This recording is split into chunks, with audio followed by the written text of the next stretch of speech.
Hello and welcome to my channel. In this video, I'll be making this advent calendar, and it's actually an exploding box. So it measures about roughly 6 by 6 square, and then it's 7.5 inches tall. So you open the lid and the 4 side panels fall down, and on each of these 4 panels is 6 different boxes that you can open and get a little treat.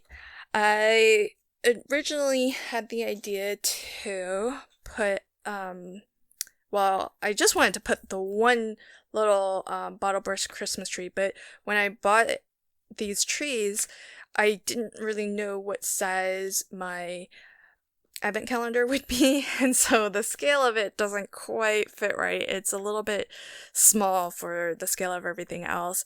I think if I used all 3, it would work. So I might do that, but I haven't yet decided if I just want to buy one larger bottle brush tree or use a little grouping of 3. So that's why I haven't actually adhered this down yet. But that is the project that I'll be making in this video. So if you want to see how to put one of these together, you can go ahead and continue watching. I had the idea to do this because I just thought it would be really fun to make the advent calendar look like a present that then they could put under their tree for the month of December, and then every day open it up, get at their little treat for the day, and then close it right back up, and it just looks like a present under the tree like all the other presents. So the final touch will just be to put a bow in the center and a little gift tag. But if you want to see how I made this, go ahead and continue watching. So I'm going to start off by first creating the box. So you'll need in total 24 of these boxes, and I'm going to use my We Are Memory Keepers 123 punch board. If you happen to have caught my tutorial video on how to create custom sized boxes, that will go into much more detail about how to use this punch board for one, but also how to create a template to create your own sizes if you can't find the right size in the chart that is built into the board. So I've already done that because I bought this punch board explicitly to create advent calendars, and the exact size box that I want to create is 2" by 2" by 1". And in my previous video, created this template, which I tucked away, and now that I am going to be making my advent calendars for this holiday season, I have this all ready to go. So I'll be starting off by cutting off a piece of paper that starts at 5 by 5, and the nice part about using the gift box that is in this sort of style is that I can actually use my US letter size paper and get 2 boxes from 1 sheet of paper. I've already gone ahead and put some blue painter's tape as a guide for where to butt up my piece of paper in order to do my scoring. And that's really, really handy, especially since you do have to make 24 of these. So anytime you do something en masse like that, wherever you can find some time savings, even if it's just a fraction of a second, over the course of 24 boxes, you are going to save a lot of time. So what I'm going to do is just go along all 4 sides and punch. So along each side, I'm going to line it up with my first line of tape, punch and score, and then slide it on down and punch and score as well. Now, technically, you only really need to score along both opposite ends along 2 edges, but you do need to punch along all 4 sides. Then I'm going to flip over to the back and then score that little section right in half. So I'm aiming to score from the top down to where the two score lines meet at the bottom of that section there. And if you find that I'm going a little bit too fast in my explanation, go ahead and check out my other video where I go into a lot more detail about how to use this board and how to create this exact box because, as I mentioned, I did buy this punch board explicitly for making advent calendars. So now I'm gonna go ahead and round out the corners of the top and then cut out the slits as well. And so I'm just going to match up the opposite ends where I have the slits on two ends and then the plain rounded corner on the other two opposite ends. So now that we have all of this scored and punched and rounded, all I need to do now is fold along all of the score lines, and I will take my bone folder here and just crease all of those folds so that we get a really nice crisp edge and our box looks nice and squared off. Now when it comes to the corners, all you need to do is just kind of pinch and press down from the top and up from the bottom and bring the two corners together. And having that score line in the center there is what makes these corner tabs fold in really nicely. Now this step is optional because once you close up your box, all the sides will come together and stay together.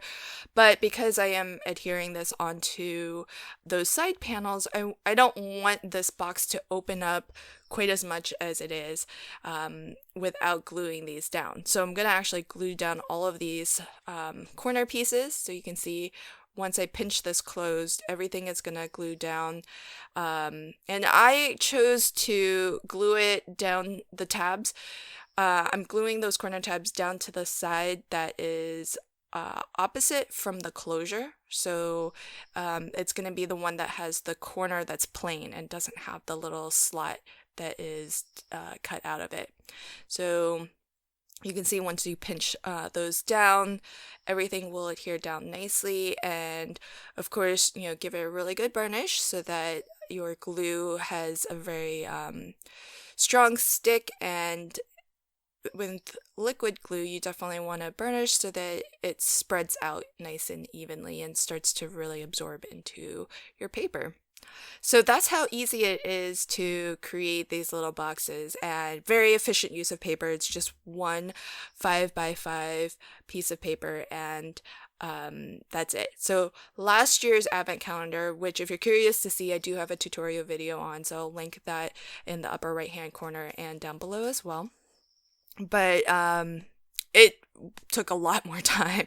So here I'm using this Amazing Paper Grace die set, and it's one of the club monthly club die sets, but it's an older one. And in particular, I bought it for this one die that cuts out all of your numbers 0 through 9, plus you get duplicate of the number 1 and the number 2, which is perfect because for this particular die set, it's really meant for creating like save the dates, little calendars, and things like that. So they've really thought ahead to make things easy for you, because the number 1s and the number 2s, you need a lot more of those as you get into double-digit numbers. And so I only had to run the this one die through my die cutting machine 3 times to get all of the numbers that I need and still have a few extras to spare as well. So I'm just going to go ahead and adhere that to my box. I did when I did the die cutting, by the way, for those numbers, I did line the back of my silver foil card with double-sided adhesive tape, but I still put liquid glue just to make sure it was a nice permanent hold. Okay, so this is my side panel, and it is cut down to 5 7/8 by 7 1/2. The reason why I cut it down to 5 7/8 is because of the fact that I am actually using heavyweight chipboard here, and I buy my heavyweight chipboard in 12 by 12 sheets. And it happens to be a more efficient cut if I cut the width to 5 7/8 and leave myself the leftover piece, which is 6 1/8, because I need 6 1/8 to create the box lid or the box top. So, when I'm kind of coming up with these projects, I try to, as best I can, figure out how to make really efficient cuts, because that way I find I don't have a lot of leftover pieces that can sometimes be hard to incorporate or design around in future projects. So what I'm wrapping this piece with is actually just wrapping paper. And so you can use a more Christmassy wrapping paper if you like, and use that as the outside covering, because ultimately this is going to look like a gift box. And so it's perfect to use your wrapping paper, and maybe you have some leftover from a previous year, or you've got some new ones for the year. Whatever the case may be, I'm wrapping this just as if I was wrapping my mini album covers, but I am only adhering it to 3 sides to start. This fourth side I'm going to leave open, and I'm going to cut my this little strip of Tyvek. If you've ever seen me make a mini album before, you'll know that I use Tyvek quite a lot. I buy these wristbands, which come in sheets of 10 wristbands to 1 sheet, and I think in the whole package it's maybe like 500 individual wristbands. And I've already got 1/4 inch adhesive tape on along both of the long edges. The wristband itself is 3/4 inch, and I'm going to burnish this down and make sure that it like wraps around the chipboard, because there is quite a lot of dimension there since I'm using heavyweight chipboard. And you can see that it's tucked in really nicely around my chipboard side panel. The reason why I'm using Tyvek is because it's a material that is water resistant. That's not so important here, but it's also resistant to tearing. And that is important because this flap here is the hinge that's going to attach to the bottom of my box. So this is what's going to open and close quite a lot.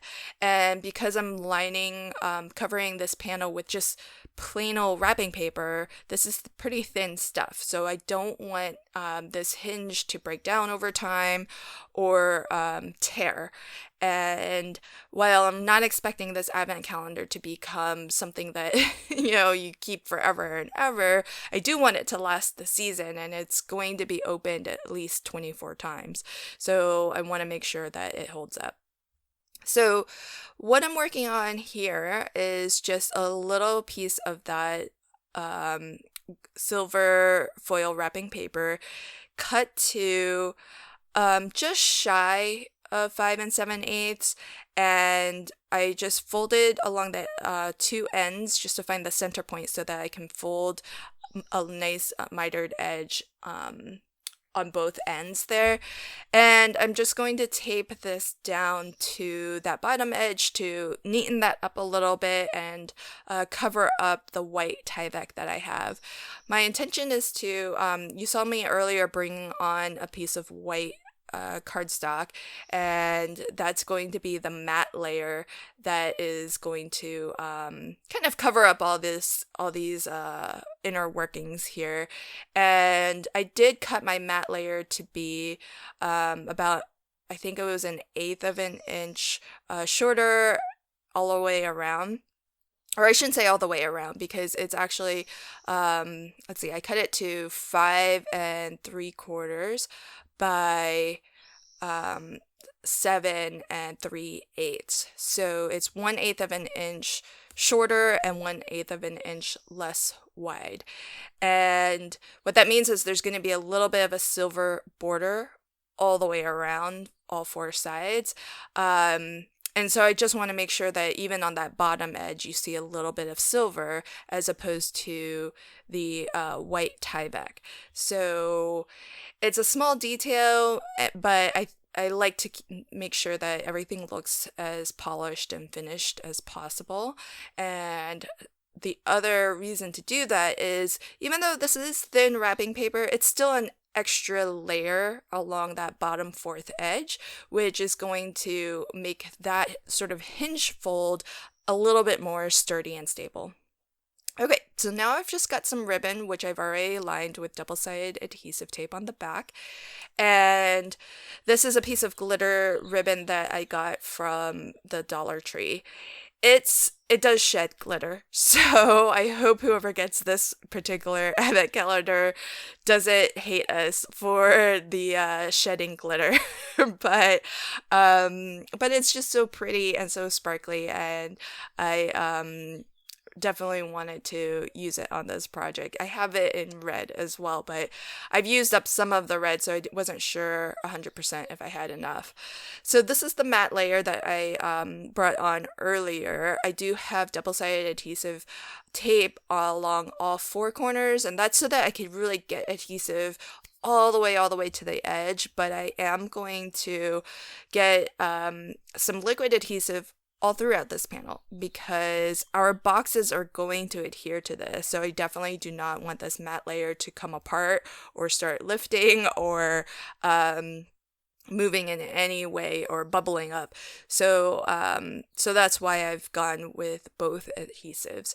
So here you can see how all of the boxes will fit together. And one of the things that you want to be sure of is to make sure that you're building all of your panels exactly the same, because as you may or may not have noticed, there are two columns of boxes on each panel, and there are 3 rows for a total of 6 boxes that would go onto each of these side panels. But they are not centered in the middle of the panel. They're actually oriented towards one end, and that's because when these when these side panels close up, you need to allow space for the boxes that are on the panel that's next to it. And so you want to make sure, in order for these to kind of not lock in place, but so that they fit once the box is all closed up, that the orientation of your red boxes are going to be the same. And so you just want to make sure that you're creating 4 identical panels. So what I've done here is I'm going to use just scraps of chipboard as my spacers so that I can get these evenly distributed. And what, for my aesthetic anyways, I found I like the look of 5 pieces of chipboard in between each of these boxes. And so I'm just going to kind of move these chipboards, scrap pieces down, and then I'm going to butt my box up right against it nice and tight and then push it down. And that way I can be sure that it's not going to be exact, but it'll be pretty darn close. And so then I'm going to work on my second column here. So between the 2 columns, I only want 3 widths of chipboard pieces. And so a lot of this is just sort of trial and error. And I dry fit these before I glue them down, so you don't have to like make the entire advent calendar a few times in terms of the trial and error aspect of spacing. But I'm going to leave the chipboard pieces that are between my first and second column, and then I have another stack of 5 scrap chipboard pieces. And so I'm going to butt up this box against both stacks of chipboard, and that's how I'm going to line up the additional pieces. If you didn't want to do this, you could also draw yourself some pencil lines as a guide for where to adhere your boxes. You could cut some paper strips and lay down paper strips as your spacers. I just like using the chipboard because it's nice and firm, and And I can really just push the boxes up against those chipboard pieces to really get it to line up. So what I'm gonna do is I'm gonna glue this tab here down to the bottom of my box. That box bottom is cut to 5 7/8 by 5 7/8, and I took the exact same silver wrapping paper and just wrapped it around that bottom piece exactly the same as I did for the side panels, except I did wrap around all 4 sides. And I put the pretty wrapping paper side face up, or that's going to be the inside of the box. And I did flip it over to the bottom, so you saw that the bottom, see that part, still has a bit of like our tabs and stuff, so I'll just cover that with another piece of silver wrapping paper, and that's going to neaten up the bottom of our box. So I'll just do that later because there's nothing complicated about that.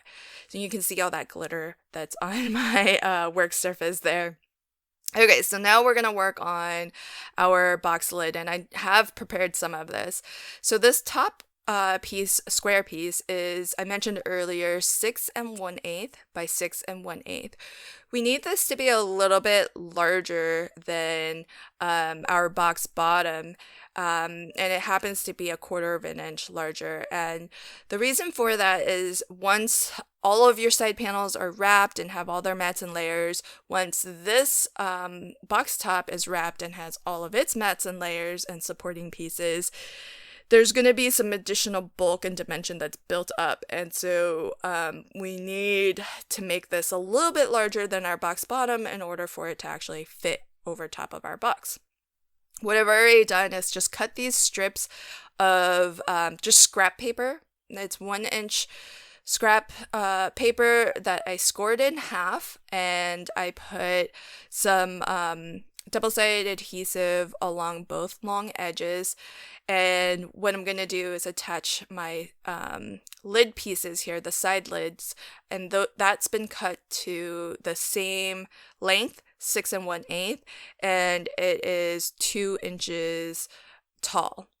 And these little 1-inch strips that I have here, even though I do have the double-sided adhesive tape, I'm also using some liquid tape because I really want this to be very secure, very permanent, and not have any of this come apart at any point in time. So what I'm going to do is make sure that's all lined up, and these pieces will always fit together, or the hope is that they're going to all be squared up against each other at 90-degree angles. And so you don't have to worry about if your the sides of your box top are not folding down or laying flat, because they'll never need to. You want them to be at this 90-degree angle from the box bottom. And so I'll just continue to adhere all 4 edges, making sure that I burnish all the way around. And also those strips, by the way, so 2 of them are cut at 6 inches long, and then 2 of them are cut at 5 inches. And that's because I just didn't want to create too much bulk on the bottom of our lid there, and I didn't want to have overlapping pieces of cardstock. Now, you could miter the corners so that you don't have overlapping cardstock, but these are really just to get our box construction so that we have all of the 4 sides and the top. And so you're not going to see these little hinge pieces. It's just something to attach everything together. And it won't be the only way that all of that's going to be attached, but you'll see in a sec how I continue to kind of reinforce this lid so that even though it's 5 separate pieces, at the end it's going to feel really solid, and it will feel like one box top lid. Okay, so the first reinforcement piece are going to be these 2 strips. They're cut to 1 3/4 of an inch tall, so they're not as tall as our side panel, and that's so that we don't have any overhang or have to do any trimming. And in terms of length, they are longer than the 6 1/8 by at least half an inch on both sides. So you want at least 7 1/2. I was using scraps, so I just took whatever scraps I have, which I end up having a lot of scraps for from leftover from album making. And I've again used the method of putting double-sided adhesive as close to the edge as I can, but I'm still using the liquid adhesive because I want that to be nice and permanent. And you see there's a strip of double-sided adhesive tape on my box lid. I didn't really need to do that, as it turns out, so don't do that because it's kind of a waste of adhesive. But I've gone ahead and put that down on my side panel, and then I'm gonna wrap it around to the side that is next to it, and that's going to secure those that particular corner, or these two corners, so that they're nice and squared with each other. And if you're uncertain, you can always kind of line up that corner with your grid mat to make sure that it's a nice 90 degrees. And so I'll go ahead and do that on the opposite side. You only need the 2 strips because for each strip, it's going to cover 2 corners. And so that starts to really reinforce our box lid and get it to hold its shape. And I'm sure there's lots of different ways of creating your box lid, but I'm using, again, heavyweight chipboard, and so these just are the easiest cuts that I can make, and because they're all straight cuts that I can use on my that I can do on my guillotine. And so I think there's a way to probably create this box lid just from one piece of heavyweight chipboard that you kind of slice away the corners from and then fold them up. But I've never actually tried to fold heavyweight chipboard, so I'd rather just have the 5 separate pieces. Okay, so here what I'm going to do is actually using that same wrapping paper, I'm going to wrap this box lid, and I'm going to kind of wrap it almost like a present. So I've made sure that along all edges I have enough to actually fold up, cover the sides, and actually fold in as well, and that way you get a nice finish all the way around. And so what I'll do is well, this is how I wrap presents anyways. I don't know if it's how everybody wraps presents, but what I like to do is I do like to put that strip of double-sided adhesive at the top of the sides of the box lid, which is what I had done initially before I had those corner stabilizer pieces. But you don't need to put that piece of tape on the 2 sides that you've got your stabilizer. But once you get to this step, you will need to run some extra double-sided adhesive there. So what I'm going to do is bring one side up so that it is flush all the way, and then I kind of fold it down into a triangle on the side that's next to it. So on opposite ends, you'll sort of have this triangle shape, and then on the other 2 sides, you'll have it nice and full in terms of the silver foil. So I'll go ahead and do that here as well. So I have my nice triangle shape, and I'm just adding some more double-sided adhesive, and I'll bring that up to cover the seam along this side. So once I have the sides covered, I'm gonna actually fold that excess wrapping paper right over the top and into the box, so that we get a nice finish edge along there too. So you'll end up with some excess not cardstock, but wrapping paper in my case. So what I'm gonna do is just gonna cut a little bit of paper away from the corners. It's just a very slight miter, and I'm not cutting all the way down to the corner itself. I'm leaving a little bit of paper at the bottommost of the corner so that the corner also gets covered too when we fold these panels down. And so I'll just put a little bit of double-sided adhesive tape right to the edge and then fold that down and stick it.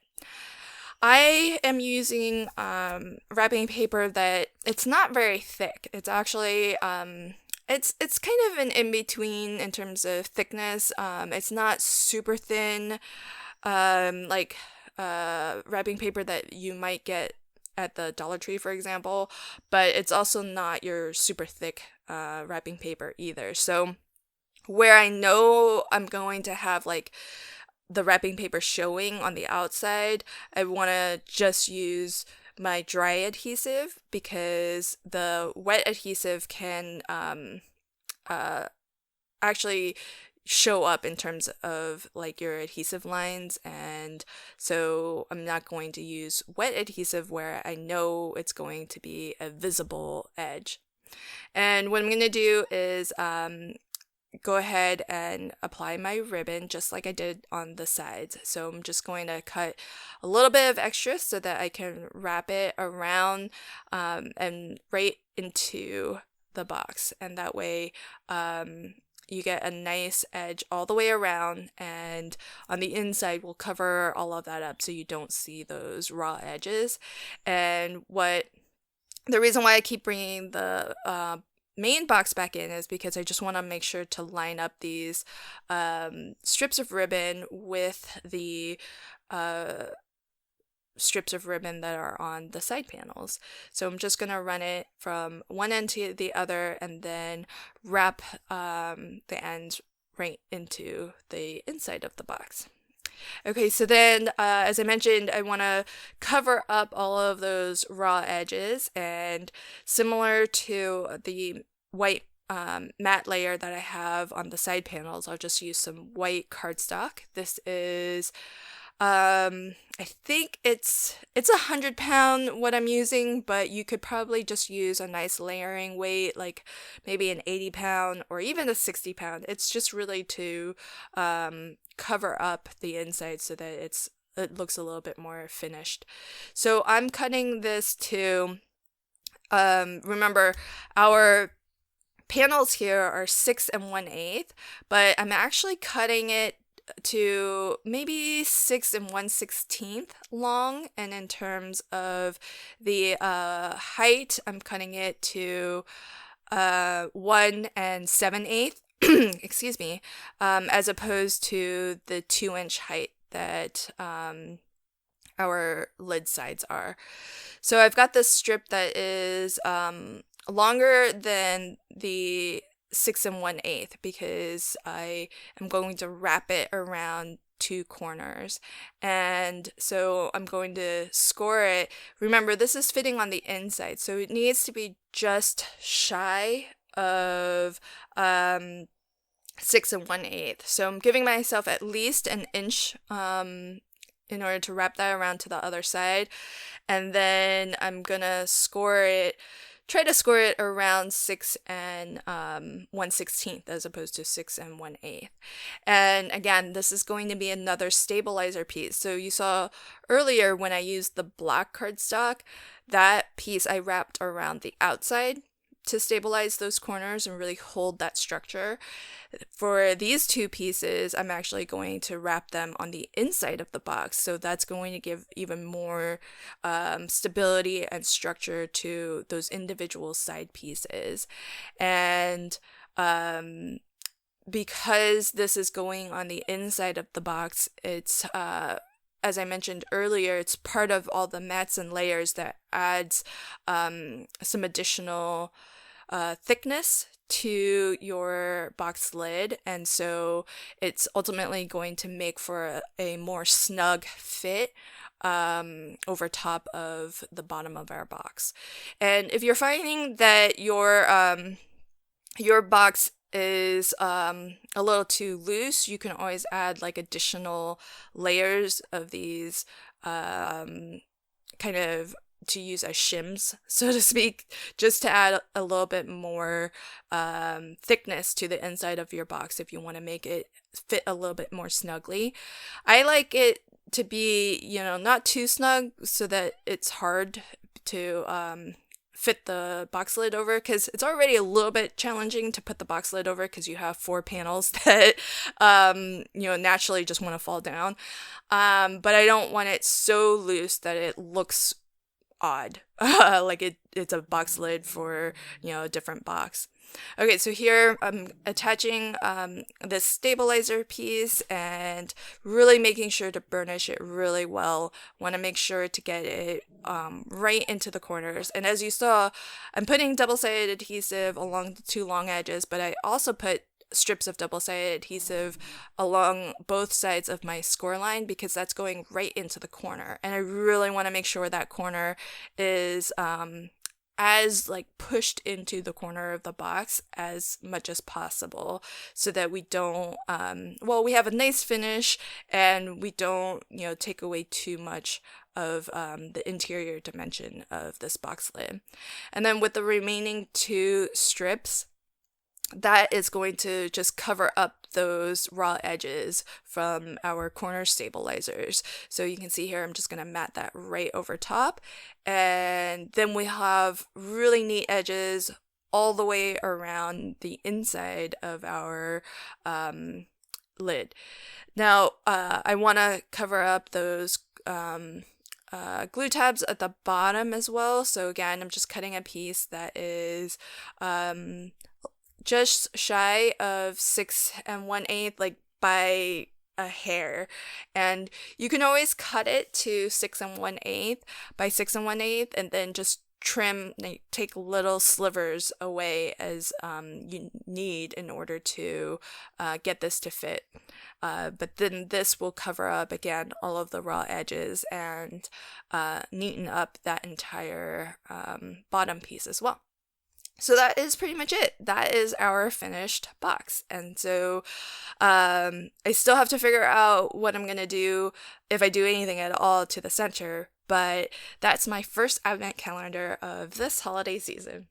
If you like this video, please consider liking, commenting, and sharing. If you want to see future videos, hit the subscribe button and the notification bell so that you get a notification whenever I post new videos. Thank you so much for joining me, and until my next video, happy crafting and have a fantastic day. Bye!